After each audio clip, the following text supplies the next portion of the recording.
Rowlatt act से question लिख लो पहले। एक्ट से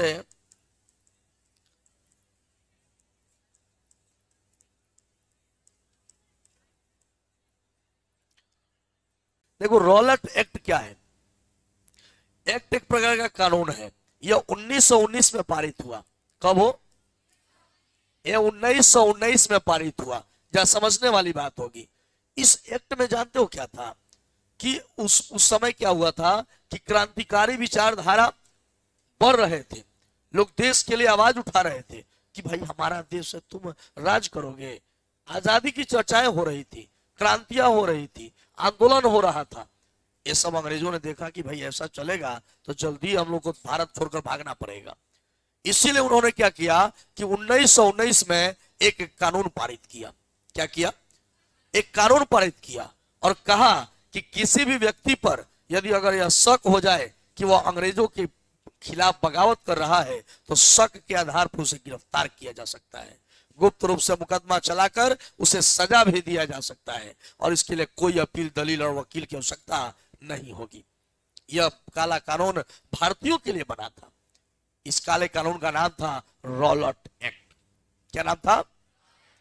मतलब क्या एक कब पारित किया गया? 1919। जब देश में क्रांतिकारी विचारधारा बढ़ रहा था तो उसको दबाने के लिए कहा जाएगा कि अंग्रेजों ने भारत के क्रांतिकारी विचारधाराओं को दबाने के लिए, भारत के लोगों के क्रांतिकारी विचारधाराओं को दबाने के लिए 1919 में एक काला कानून पारित किया जिसे रॉलेट एक्ट के नाम से जाना जाता है। इस कानून के अनुसार यदि किसी व्यक्ति पर अंग्रेज के खिलाफ बगावत करने का शक हो जाने पर उसे गिरफ्तार किया जा सकता है। किसी व्यक्ति को शक के आधार पर गिरफ्तार करके उस पर मुकदमा चलाकर उसे सजा दिया जा सकता है। इसके लिए कोई अपील, कोई वकील और कोई दलील नहीं होती थी ना। इस काला कानून का नाम ही क्या है? Rowlatt act. आप ऐसे विस्तार में कह सकते हो रॉलेट एक्ट भारतीयों के लिए काला कानून था जिसे 1919 में ब्रिटिश सरकार ने पारित किया था ना। इसका मुख्य उद्देश्य क्या था? भारत के क्रांतिकारी विचारधाराओं को क्या करना? दबाना।